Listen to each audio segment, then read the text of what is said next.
টংলা বিধানসভা সমষ্টিৰ সাতকাৰী হাইস্কুলত হিতাধিকাৰীৰ মাজত ৰেচন কাৰ্ড বিতৰণ। এতিয়াৰ পৰা আৰু কোনো পৰিয়ালে লঘোণে ভোকে থাকিব নালাগে। খাদ্য সুৰক্ষা আইনৰ জৰিয়তে প্ৰতি দুখীয়া নিচলা লোকে লাভ কৰিবলৈ সক্ষম হ'ল একোখন ৰেচন কাৰ্ড।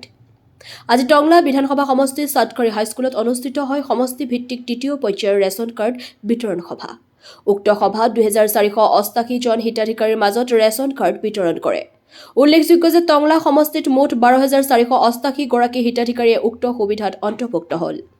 আজি উক্ত কাৰ্যসূচীত উপস্থিত থাকে টংলা বিধানসভা সমষ্টিৰ বিধায়ক দুৰ্গাদাস বড়োসহ আয়ুক্ত ছাৰফাৰুজ হক, বিটিআৰ EM সঞ্জীৱ তাতে, খালিংদুৱা সমষ্টিৰ MC LA দিলীপ বড়ো, অসম ৰাজ্যিক মহিলা আয়োগৰ উপ সভানেত্ৰী নীলিমা দেৱী, কলাইগাঁও ৰাজচক্ৰ বিষয়া কাৰ্যালয়ৰ চক্ৰ বিষয়া কাবেৰী ৰং পিপি, হৰিসিঙা ৰাজচক্ৰ বিষয়া কাৰ্যালয়ৰ চক্ৰ বিষয়া মন্দিৰা বেগম, প্ৰাক্তন EM জগদীশ চৰকাৰ আৰু প্ৰাক্তন EM বঞ্জাৰ দৈমাৰী উপস্থিত থকা ৰেচন কাৰ্ড বিতৰণ সন্দৰ্ভত বিধায়ক দুৰ্গাদাস বড়ো আৰু অসম ৰাজ্যিক মহিলা আয়োগৰ উপ সভানেত্ৰী নীলিমা দেৱীয়ে সাংবাদিকক কি ক'লে জানো আহকচোন।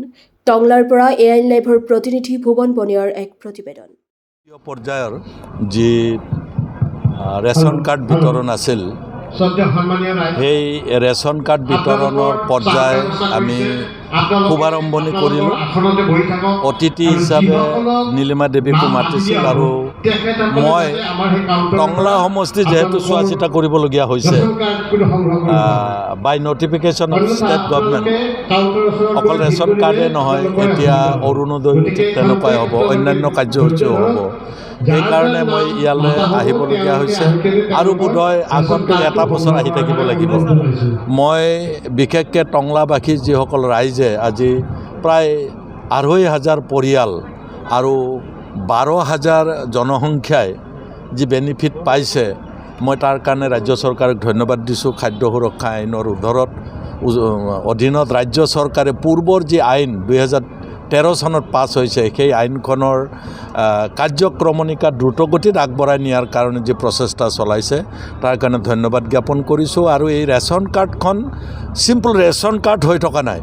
ৰাজ্য চৰকাৰে এই ৰেচন কাৰ্ডৰ জৰিয়তে কেইবাটাও দুখীয়া মানুহক সহায় কৰা বিষয় যেনেকৈ অৰুণোদয়কে আৰম্ভ কৰি লিংক আপ কৰিছে আৰু সেইকাৰণে অলপ যি বিলো প্ৰভাৰ্টি লাইনৰ বিশেষকৈ 4 লাখৰ তলত আৰু 2 লাখৰ তলত যিখিনি বিলো প্ৰভাৰ্টি লাইনৰ ব্যক্তি আছে, যিখিনি ৰেচন কাৰ্ড পাব, এই ৰেচন কাৰ্ডখন তেওঁলোকৰ কাৰণে অতি মূল্যৱান আৰু তেওঁলোকৰ কেইবাটাও তেখেতসকলক দিয়া সুৰক্ষা এই ৰেচন কাৰ্ডৰ জৰিয়তে পাব।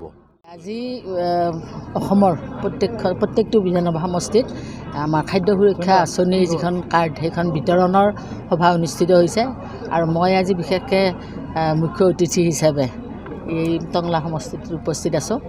আমাৰ যিসকল পৰিয়াল একেবাৰে পিছপৰা, বিভিন্ন সুবিধাৰ পৰা তেওঁলোকে বঞ্চিত হৈ আছে, এতিয়া সেই পৰিয়ালবিলাকৰ প্ৰতি মানে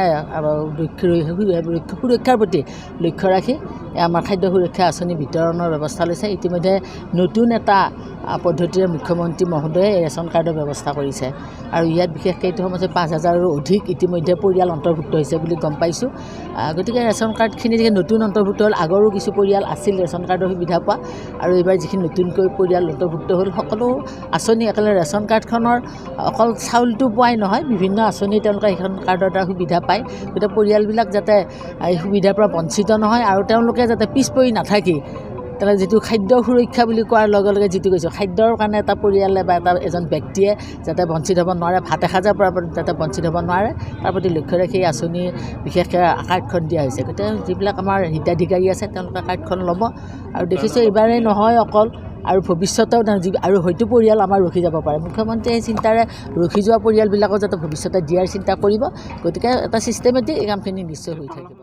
যিকোনো খবৰ আৰু বিজ্ঞাপনৰ বাবে যোগাযোগ কৰক 7896121996 লগতে 7002537271 আৰু 9854011916।